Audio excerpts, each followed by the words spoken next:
Hey everyone, this is Building Effortless Chat Features with Stream and Compose. My name is Martin Brown. I work as an Android developer advocate for Stream, and here with me is Philip Babbage, who's our lead developer for Jetpack Compose. Here's what we're gonna cover today. So first, we're gonna start with an introduction of what Stream Chat is and why you would want to use this instead of building chat on your own. Then we're going to move on to why Compose is exciting for us and what we've done with Compose. Then I'm going to very quickly cover some core concepts of our SDK so that you have a basic idea of how it works. And from there, I'm going to hand it off to Philip, who's going to do a live demo of using the Compose SDK. Okay, so first things first. At Stream, we built a chat API which you can use to integrate messaging features into your applications instead of building it all from scratch yourself. This consists of a couple different parts. First, we have a really powerful backend chat API, which is the real magic behind the product.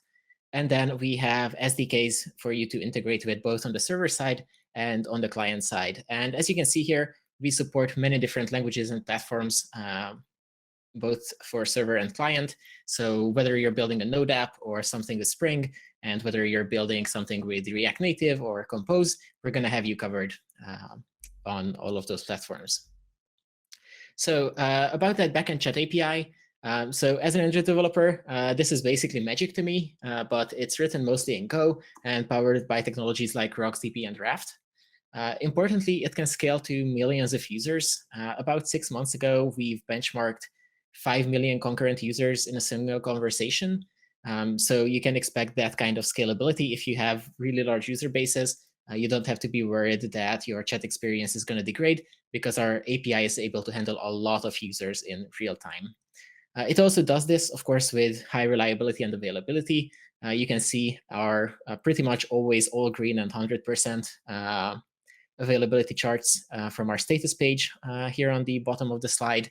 And we also have lots of 9s in our SLA for enterprise clients if you need that. All of this runs on a low latency infrastructure or edge network for chat, which means that even though you have to pick a primary location where your chat data will be hosted, for example, in the US East, we have edge servers all around the world that can handle most requests really quickly. So this way, even if you have a worldwide audience, someone who's, for example, on the other side of the world from where your primary server is, will still have really nice latency. We do a lot of real-time event handling here, which is, again, something that you really don't want to build yourself. If you have millions of users connected and you have to propagate events in real time to all of them, that's a really, really heavy operation and really difficult to do correctly. So our API handles all of that too. We give you unlimited message storage so that you don't have to worry about your users overusing your service. And we also have a CDN that you can use to store files and images that you upload to the chat. And you can also use your own CDN, of course, if you already have one and you want to do that. Finally, we handle security and compliance, which is really tedious things to worry about. So things like GDPR and SOC2 and a lot of other acronyms. We deal with all of that for you. You can check out our website for more details about all of that. So this backend chat API is a paid service because we do have to make money somewhere, but we also let you get started for free if you want to build chat. So first of all, we have a 30-day free chat trial, which gives you all features of chat.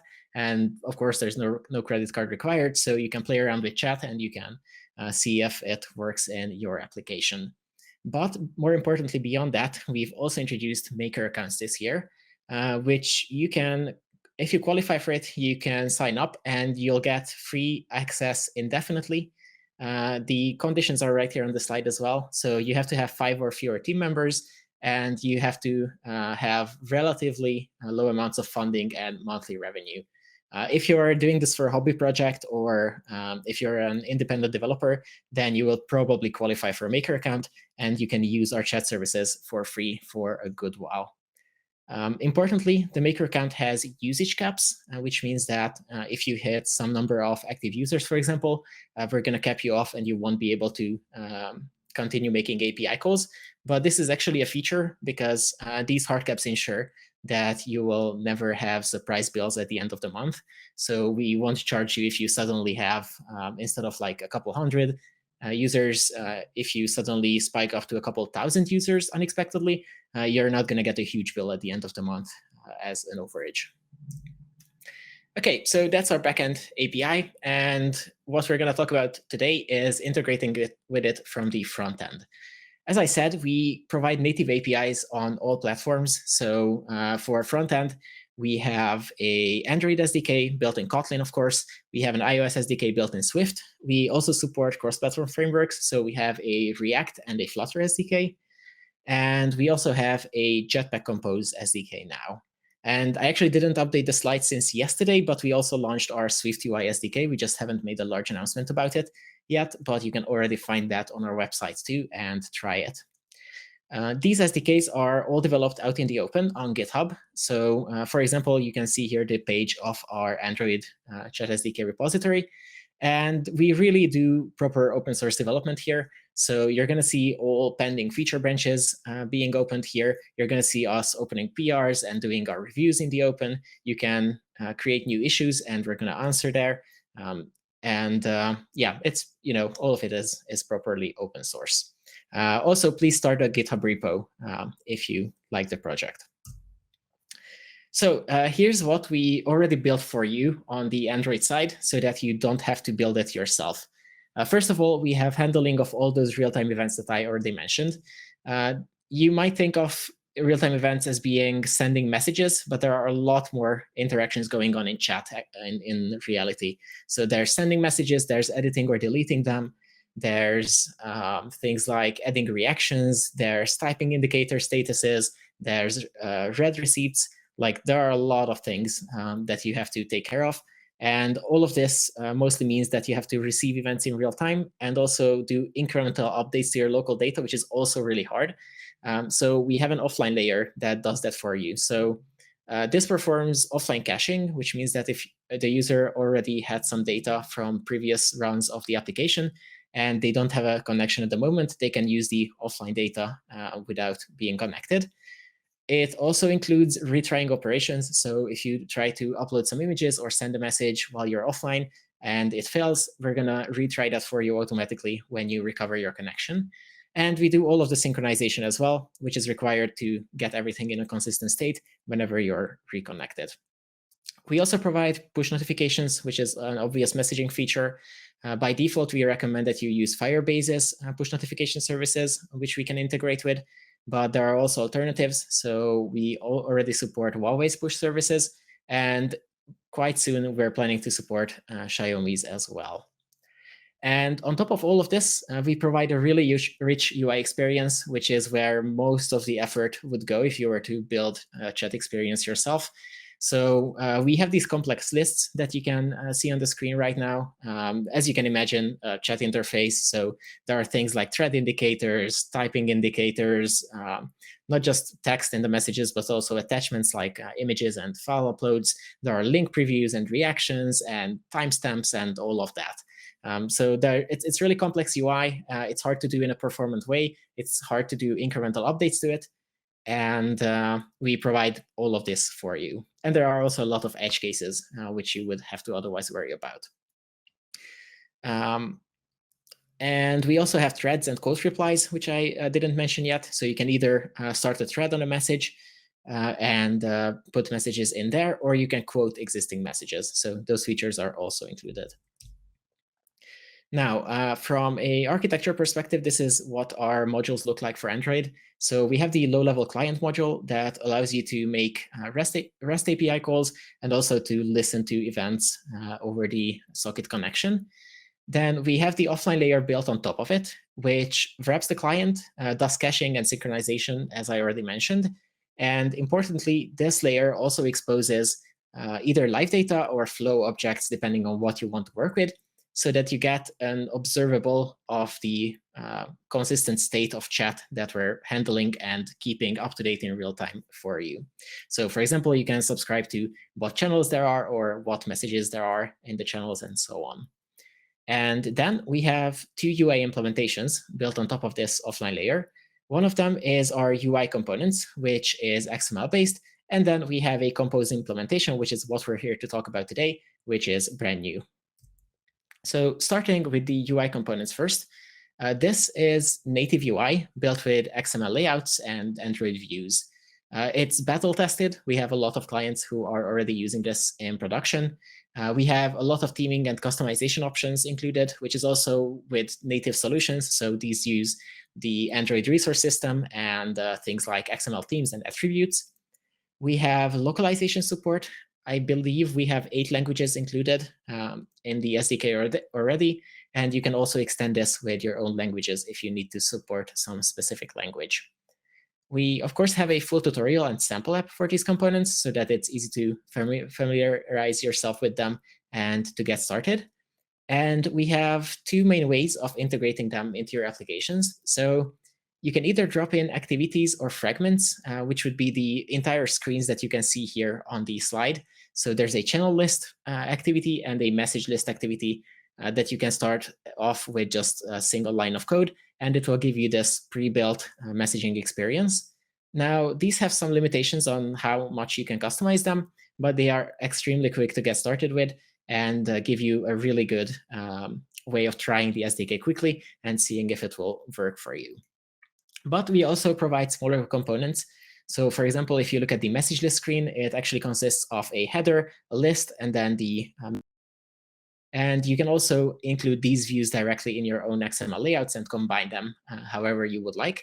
And we ship a view model for each of these views, which is really easy to connect with the view. Again, just a single line of code to bind the view and the view model together.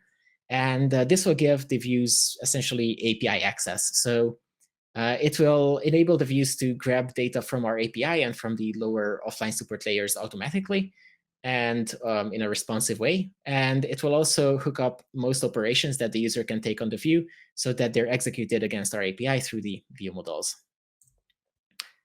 And then we have our Compose SDK. This includes very similar UI components that what we have for XML, but we rebuilt all of them from scratch for Jetpack Compose. As I mentioned, we are really trying to provide a native experience in whatever toolkit you're using to build your own apps.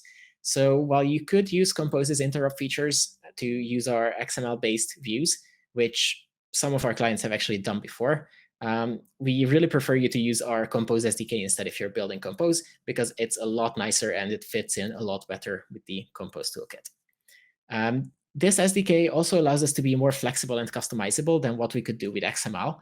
So with XML, we have some limitations, especially if we want to dynamically combine views with your own custom UI, for example. In Compose, these are actually really easy. So Compose made some of these things possible, and it made most of them super easy, as you'll see. We also have, of course, a full tutorial and sample app for Compose as well. And we have 3 tiers of components that we've designed in our Compose SDK, which are kind of similar to what we have in the XML one. So we have screen components, which are very large composables, which are, again, just a messaging screen or a channel list screen as a single component. Again, in about 2 or 3 lines of code, you can add one of these screens into your Compose-based app, and you'll have a working messaging experience. Then the smaller bits of our Compose SDK are bound components. So this, again, would be something like the header, the list, or the composer of the message list screen. These would all be separate bound components. And we call them bound components because they are integrated with view models. They are bound to these view models. And again, they use those view models to grab data and also to handle actions wherever we can provide default implementations for them. And then finally, at the lowest tier, we have stateless components, which are the ideal pure Compose components that you would think of. So these don't depend on our custom view models. They only take basic primitives and data classes as their parameters. They render that state to the UI. And then they also provide handlers, which are lambdas that you can provide to them that enable you to react to user inputs. And as a fun fact, all of our bound components actually use their own stateless variants under the hood. They just create a view model and then hook up to the stateless component. About the Compose SDK, we built the SDK while Jetpack Compose itself was still in the beta version, which allowed us to ship it on day 1 of Compose being out, which is really awesome. As I already mentioned, flexibility and customization are where our Compose SDK is strongest.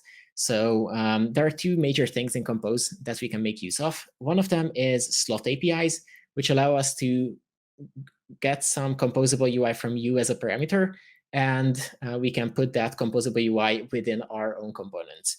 This is really, really useful if you want to do, for example, custom UI within our message list, for example, to render custom attachments or something like that. We also have theming support, which is really powerful in Compose. We use a chat theme wrapper for this, which is very similar to what the material theme wrapper is, which you've probably already used if you're using Compose. And this allows you to globally wrap all of our components and set things like colors or typography or shapes for all of them in one place. We have really nice detailed documentation for our Compose SDK that lets you see what components are available, how to use them, what the customization options are. And just like our Android SDK, it actually lives in the same repo, and it's being built in the open on GitHub. But with the Compose SDK, we actually took it a step further, and even our issue tracking and our sprints are public. So we use GitHub issues for this. So you can really take a look at what Philip is currently working on with his team. Okay, before I hand it off to Philip, I want to cover a few core concepts in the Stream SDK so that you're going to be familiar with them before you see them in code. So these are going to be user, channel, and message. Users are fairly straightforward. So they are going to be the people who can communicate in your chat features. So users are used for authentication. You need to always have a token that you use with the user so that you can authenticate against the server. These users can view and send messages and also do other interactions, so add reactions or flag messages or so on. We have a permission system for users, which I'm not going to detail here, but you can, again, find all of that in our documentation on our website. And we also support guest and anonymous users. So, for example, if you want to have something like a live stream application and you don't want to force people to sign up to be able to comment on the live stream, you could use one of these types. Then we have channels. Channels are where all conversations happen in Stream, whether it's two users or more. So both direct messages and large open conversations with a lot of members would be a channel that contains those users. We call these users the members of the channel. And other than them, the channel also holds all of the messages that are sent to it. So it's just a chronological list of messages. Channels are identified by their channel type and then an ID. We have several built-in channel types, such as messaging or live stream, and these provide different default configurations for the channel. So, for example, we have a configuration for whether typing indicators are disabled or not, or enabled or not. And for messaging channels, you would have typing indicators, but for the live stream channel type, we disable these by default because you probably have like hundreds of people typing at the same time, and it probably doesn't make much sense to propagate all of those events to, potentially millions of users in real time. And then finally, we have messages. So messages are always sent by a user to a channel, which we already know. And you probably think of text first when it comes to messages, but these objects can actually contain a lot of other things. So first we have attachments, which can be things like link previews or media or files that you've uploaded to the message. We can also mention other users within a message, so that's also part of the same model. Then after the message was sent, others can add reactions. And also messages can be replies to an existing message, which quotes the original, or they can be threaded messages under an existing message. So all of that complicates the message object, and it's really powerful, and there's a lot of things that you can include in it.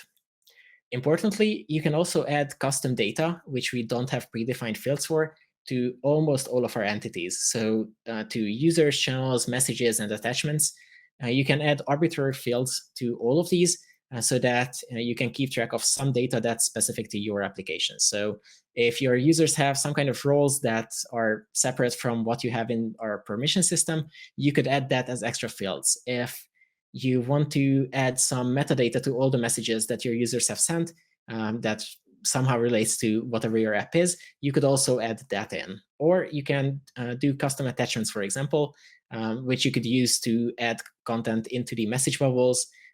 Like if you're a shopping app, you could share an item from your shop as a message and render it right there within the message bubble. Or if you're a fitness application, you could post your latest run in a message and share it with your friends. So there's a lot of dynamic behavior in here, and you can really extend these models with whatever you want, and we'll store that for you on the backend side. With that, I want to hand it over to Philip, who's gonna do a live demo of our Compose SDK from here. Okay, so thank you, Martin. Let me share my screen.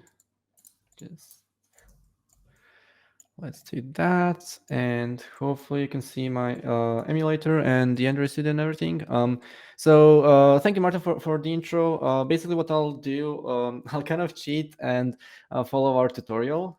So the Compose tutorial for our chat SDK, so that you can see how easy it is to actually set up a chat app or a chat feature within your application.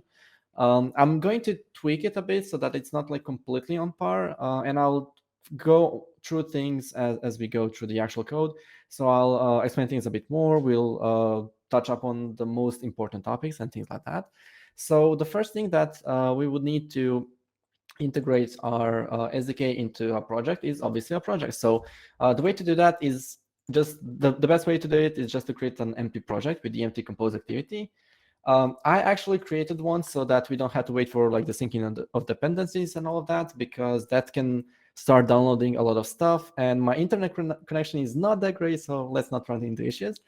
But now that we have the project open, we can actually continue with the setup. So as with any other SDK, as with any other library, we need to include our SDK into this project. So the first thing that we'll sorry, first thing that we'll do is we'll have to replace the dependency resolution thing. So just give me a moment. I'll copy and paste some code here so that we don't type ugly Gradle stuff that much. So first, we need to open the project level Gradle and the settings Gradle as well. So here we have the default setup for the dependency resolution. So since we'll be using our SDK, we need to point to the correct dependency. So we'll just replace that with the following. So we'll point to Maven, obviously, to Jetpack, and Maven Central, Google dependencies, all the things that we need to include Compose. Next, what we have to do is actually include our SDK into the project and make sure that we are using the correct version. So we can check the build.gradle file and make sure that we are using at least 1.0.1 for Compose. You can use newer versions which are compatible.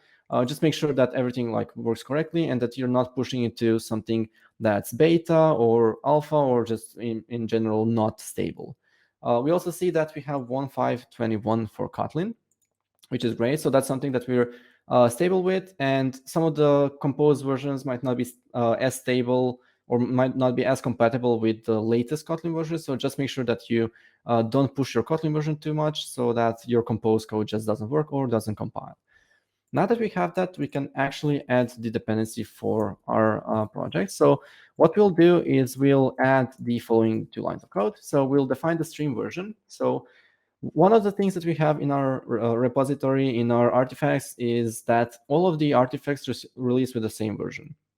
This is really great because you can just include a single version number, and you know that every single other artifact is compatible with that version. So for example, if you are using 4.23.0 here for Compose, you know that you can also include some other stuff from our stream repository. So let's say the offline module if you want something specific, the UI components if you want to like mix and match between Compose and XML, or some other things as well. And everything is going to work within the same version. So as I mentioned, I'll kind of copy some of this stuff just for the sake of demo, and then we'll kind of describe what they are in detail. So that we don't like wait for me to type up some code for 20 minutes because I'm actually terrible at typing. So let's sync up the project, and now we can actually start adding the Compose SDK in terms of like screens, in terms of the actual components that we use, and so on and so forth. So everything should work fine. I think we're, I think we synced properly. So now we can actually move on to the code. So one of the things that I do want to notice for you to notice here is that the Compose SDK has the beta prefix. This is not to mention that our SDK is not stable, that it's experimental, that it's like very flaky and just doesn't work. Compose is actually very stable, and we're very happy with the implementation. We rarely get any kinds of like critical issues or anything like that. We're actually pushing very strongly in terms of feature parity. So we're looking at an SDK that's more or less on par with other SDKs that we have. So that's great. But what's really cool about Compose is that it's also very customizable. So we have a couple of things going for us. The reason why I put the beta tag here is we are looking for feedback. So obviously, whenever you're building any kind of APIs or whenever you're building something new, you want to know if your users actually want to use that in that way, or if the API is correct, if something is missing, if the design of the API doesn't work for our users. So as Martin mentioned, please take a look at our Compose API. Please go through the tutorial and just sign up and just test it out a bit so that we get more feedback from you in terms of what we can improve, or if there's anything that's kind of missing or that's just not working. Hopefully not. Then we can get the feedback and improve our SDK. So yeah, essentially we just add this dependency and we are good to go. So sorry. Now that we've synced up, we can actually start building our screens. We'll open the main activity that we got with the project by creating an empty compose activity. As you know, the set content function is a core part of Compose, so it allows you to emit any kind of UI or actually set the content of the screen that you're showing. So what I'll do here is I'll just replace the entire contents of this screen, of this file, with code that's actually going to make this or transform this into a channel activity. So let me just do that real quick. So yeah, here we have our code that we need to add to actually show the channels for a tutorial environment. So there's three things going on here, actually. We first set up the client. So the client is an API gateway, so a way for us to communicate to our API, to connect to our environment, to actually call for data and send some data back to. So here we set up the client with a given API key. This API key is for a tutorial environment. Once you sign up for either like a free trial or for a maker account, that's completely free as long as you meet a couple of conditions. You're going to get your own key, so you can use this to connect to your environment. We also set the log level to log everything basically for this client, so that while you're building something in debug, you know what's going on, what kind of information is being sent or received.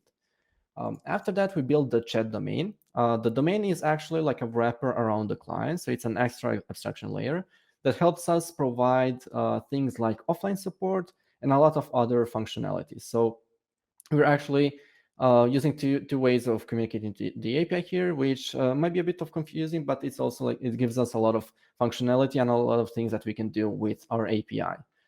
After we connect the client and the domain, we create a new user, or actually we create a user object that's going to be sent in a request.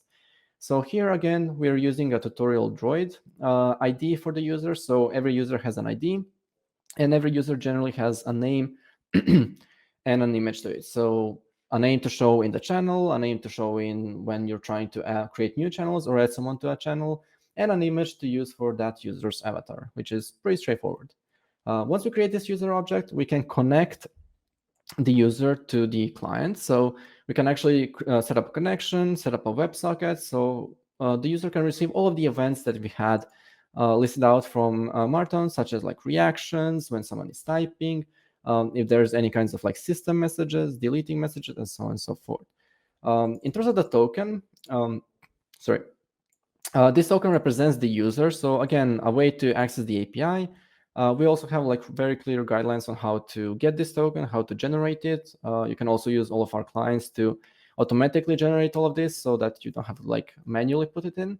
But essentially, now that we've connected the user, we can actually set up the content, which is amazing. So after all of this work to set up the backend side of things or the API side of things, we can finally set up the content. And the way we do it is through two functions. The first is the chat team, and then we have the channel screen. The chat team is actually a wrapper, a theme wrapper that we provide, similar to the material theme, but we like to think that it's a bit more flexible, a bit more customizable. We provide a bunch of things in the chat theme, such as like colors, such as different types of properties for shapes, for typography, and so on and so forth. So we can actually open it up and take a look. Um, so the chat theme here, as the docs clearly say, provide all of these parameters, and you can customize any of these to your heart's desire. So if you want your application to use all the default UI, default colors, and shapes, but you want to change up the typography to make it a bit more or branded for your application, then you can just override the typography property or parameter, and you can also use the default typography, which creates a data class instance, and you can just use the copy function to change just a specific type of typography. You can also pass in a custom font if you just want to keep all the typography in terms of sizes, weights, but you want to change the actual font family. You can customize a lot of these things, so like the formatting of dates, of channel names, or of message previews, message alignment as well. So if you want to have like a fully left-sided or right-sided messaging experience, or you want to have it left and right-sided, like most applications have, you can use the default. So the chat theme allows us to customize pretty much everything about the app in terms of UI and a bit of the behavior, but the components is what's actually really important here. So in this case, we use the channel screen component, which, as Marta mentioned, is a screen component. So the screen component here allows you to show a list of channels that you have in your environment for the given user. So all the channels that the user can see. It shows a lot of awesome information for us. And actually, it's probably the best if I just run the app. And actually, let me just resize this a bit so it's not completely taking up the screen. Okay, so something like this. So essentially, we'll run the app and we'll actually see what happens on the screen. So here with the channel screen, with the default channel screen, we get the following UI, the following behavior. So we get a header, and again, my internet connection in general is like super bad. So if something is stuttering, hopefully it's not. Just let me know. But yeah, we have the header that allows us to customize the current user's avatar, or like a leading icon. We have the chat tutorial, the title, that actually gives us a way to represent essentially the main title of the app. If you want something custom, you can also show things like if the connection is being loaded or not. We have the list of channels here, as you can see. We have an icon to create new channels, which you can override the behavior of, so you can set up your new channel flow yourself. So all of this functionality and all of these behaviors, such as having message previews and essentially attachment previews as well, timestamps, read receipts, and all of that. All this functionality with just 3 or 4 or 5 lines of code, which is super awesome, right? Not just that, but we also get some default behavior and event handling. So, for example, you can also select different types of channels. So when you select a channel, you get the information of who the people in the channel are. We have actions defined, which you can override, of course, such as what happens when you want to view the info, leave the group, mute the channel, cancel it. And you can also replace all of these actions if you want something completely different. But for example, if you try to leave the group, we can support that behavior. Or if you try to mute the channel, we see that the channel UI is now updated. So all of this is completely functional, and all of this is out of the box experience. And this is actually the really good part of the screen components, because they give you an MVP that you can just plug in and see how they work, and you can customize them a bit to see what else you can do with them, and you can completely override them and use some other components too if you want.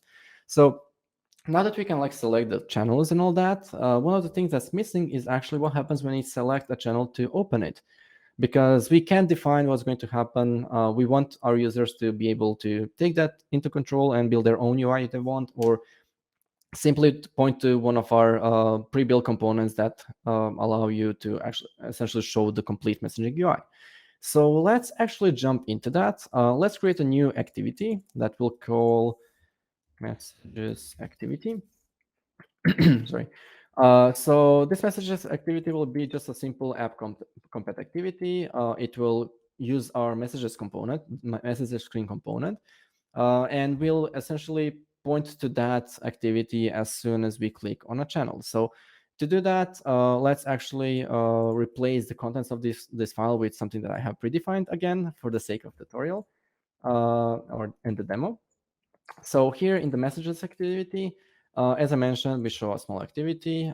It loads the channel ID. So this is the important part. We need to show the messages screen, we need to know in which channel you want to communicate. So you just pass us a channel ID to the messages component, and everything is loaded for you.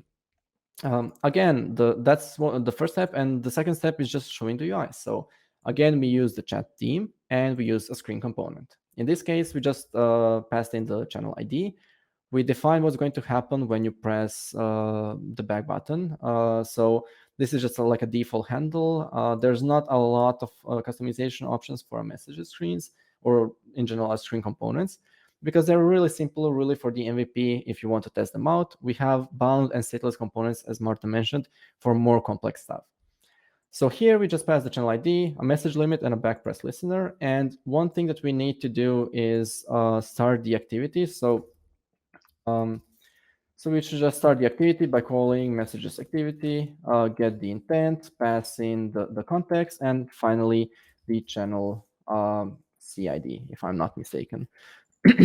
So now that we passed in the callback for item clicks to start the messages activity, and let's of course not forget to declare it in the manifest. So by putting in this, and finally soft input mode to be I just resize so that our input field component doesn't overlap with anything. Now I think we're pretty certain to be set up for success in terms of our chat. So let's see what happens when we run the app. Hopefully it doesn't crash because I'm terrible at live demos. Okay, so we have a screen component for the channels, which is something that we've seen before. And now that we click on a channel, we see actually the content of that channel, which is the messages screen. So again, as I mentioned, with just a few lines of code, in this case, barely 3, we create a component that shows an entire messaging experience. So in this case, we again get the header that has a back button for navigation, that has more information about the channel itself, and has the channel image at the end, so you can see which channel you're communicating in. One of the things that's really cool about this is that all of the behavior for seeing messages, for adding timestamps to them, for adding date separators, read receipts, reactions, link preview, so like different types of attachments, all of this behavior is built in for you, so you don't actually have to do anything. And some of the behavior, like opening previews of different types of attachments, is also built for you. And you have different types of actions that you can do here, such as replying to that message, showing in chat, downloading, browsing all of the images in a gallery, sharing them with any kinds of applications that we might have, and so on and so forth. So all of this behavior is completely bundled with these few lines of code. Now, obviously, you're probably asking yourself, what is within those lines of code? Well, we have a pretty complex set of logic here, and a lot of different types of state that we expose and listen to.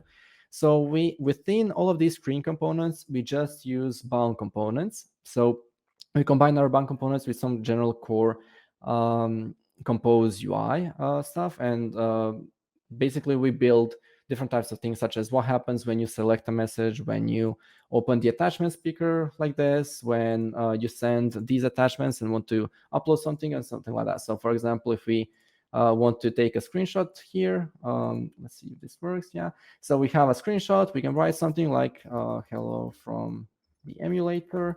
We can write something and send this message. We see that it's being uploaded. We have the progress indicator and everything. And finally, we receive the message. So all of this is bundled within these screen components.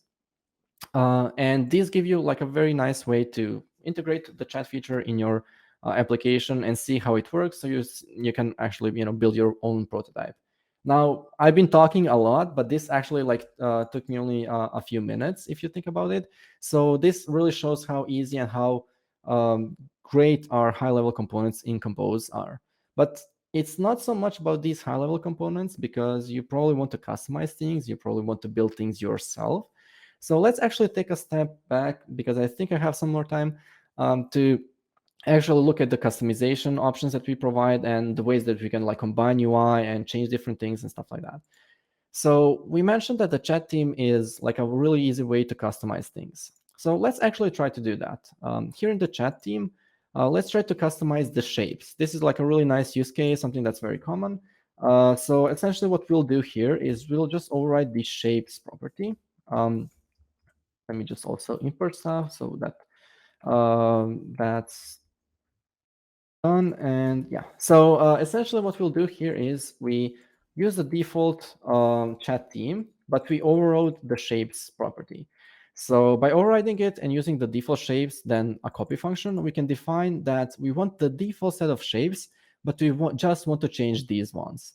And when it comes to shapes and colors and typography, we have a bunch of different properties that you can override. So all of these are very specific, very detailed, and you can define a in a very detailed way which things you want to customize and which you don't. So now that we override the shapes, what's going to happen is that the chat theme is going to propagate this new property to all of the components within it, which is the messages screen. And messages screen is going to propagate all of these properties to all of these components, which are actually forming the entire screen. So let's actually run this and see what happens with just, again, a few lines of code of change. Okay, so let's see. Yeah, so now that we can we overrode these shapes, we can see that the avatar shapes are actually like a circle now. So half squares, half circle. It's not a full circle, it's not really a square, so something like that. We see that the input is now rectangular as well. And we see that all of the messages have a very nice rounded corner, which was not true a couple of seconds ago, because all of these messages have had like different types of corners based on their position in the group. Now they all have rounded corners, which is really, really cool. So with just again a few lines of code, we managed to style our app to look a bit different and to match a new use case. So maybe you want a more a simpler, more formal application that is not like round and bubbly and all of that. So you might want to apply a different type of design system to your app. Maybe you want something that's super bubbly, super rounded and all of that, that is focused on material 2 or new material U, basically. So you want to change all of these colors, you want to change all of these shapes to be more playful and basically up to the trends, for the hip kids that we have right now. But maybe you just want to keep the defaults and have a very simple UI. So all of these options are provided to you, and they are very, very easy to do. Now that we see how easy it is to customize the default components, let's actually try to combine them into something that's a bit more custom. So let's replace the messages screen with a component that is called my custom UI. So we'll just create a function for this, and it'll be a composable function. Sorry, it'll be a composable function. What we can do here is, or what we can realize here is that you can easily use our chat theme with other components that you build, and you can apply all of these properties as well as all of these providers within the chat theme. So like the alignment provider, the demands, the color, and all of that. You can use all of these in your components too. So essentially, if you want to, let's just close the other tabs. If you want to just use our theming options, but use your own components, you can do that as well. Although all of our components provide a lot of ease of use, so it's probably better that you just stick to our components and customize the small slots. So again, what I'll do here is I'll just kind of copy over the my custom UI function, sort out the imports, which actually should have been sorted out automatically, but that's fine. Let's see. This and all of this. Okay, so what I did here is I just created a custom UI for the screen that we want. It's going to be formed of a scaffold, which can be put in like a box for, let's say, dialogues or other prompts, or it can just be a scaffold on its own. It's going to have a bottom bar that is going to be the composer, which is the whole input or composing component that we have here. is going to have a message list that is going to show a list of messages. Now, obviously, we have a lot of view models missing and everything, so let's actually hook up those view models. Let's provide them at the very top. So in this case, what we are doing is we're actually building a few view models from our Compose SDK. The view model to handle the list, the actual list, to handle the attachment speaker. If we, want to, actually, we don't need the attachment speaker because we won't use it. And to handle or we will actually, my bad. And the composer for the actual message composing. So in this case, we have 3 different view models that are provided by our factory, and we can use these view models to control multiple things. So we can control where the data comes from, what happens when we trigger specific view model actions or like UI actions and then propagate them to the view model. If you want to override any kinds of behavior to propagate different types of data to the view model, and we can also control the entire life cycle and all of it in terms of where the state is stored, how the state updates, and so on and so forth. So we have a lot of control. So in this case, what we did was just created a small scaffold. We used the default composer, more or less. We override what happens when you click on attachments, which we can actually remove because what we want to do here is actually override the integration. So this small slot here is called the integration slot. Sorry. The middle slot is called the input slot, and finally we have the button. So what we provide with most of our components is a bunch of these slots. So on this screen alone, we can customize the header back button action, the actual detail content, the trailing action, which is usually the avatar. We can customize the integrations, the input, and the button. And for these items in the list, we can customize what the loading view is, what the empty view is, and finally all of these messages. And in terms of messages, this is kind of getting lengthy, but in terms of messages, we can customize the leading and the trailing content. So essentially the trailing content for your own messages, if you want to replace it and add an avatar, the leading content for other people's messages, which is usually the avatar, the footer content, which is usually the timestamp, but it can also be a thread, as we can see here. And finally, the content itself and the header content, which is usually reactions. So all of these slots exist within our code, and you can override each of these items specifically. So if you want to, for example, have all of these messages but remove the timestamp, you can just override the footer slot and annul it or put it as something completely different. Or if you want to remove all of the avatars from messages for some reason, you can just annul the or pass in an empty composable function for the trailing and leading contents, and that's going to work. So in this case, what we did was we just used like the more or less default composer, but we removed the integrations. So when we open a screen, we are not going to have um, these integrations here. We're just going to have like a very simple spacer, so for like symmetry or whatever, so that it looks kind of nice. But the input itself is still the same, the button is still the same, and the list behaves the same. Notice also how we didn't put in a header or a title bar or anything like that, because in this case, we just don't need it. So this is the level of customization that you can do with our that you can have with our Compose SDK. You can customize pretty much absolutely everything. So you can use the chat team to customize all of the shapes or all of the colors, sizes, and so on and so forth. You can use individual components to customize their individual API slots and what happens when you trigger specific actions. So for example, what happens when you click on a thread, which is this footer, what happens when you click on attachments, which is currently an empty integration, what happens when you long tap on items, and so much more. And we have all of this documented. We have all of this exposed to our users. So just open a small component and look at all of the content slots that we have available for you. So for the messages themselves, for example, we have the leading content, header, footer, trailing, and the actual message content. So we have a bunch of these slot APIs, and all of this allows our Compose SDK to be absolutely or completely customizable, while still keeping the default behavior and default UI available if you want that option. So I hope that I kind of managed to show you what our Compose SDK can do, how easy it is to integrate, how easy it is to change, customize your needs.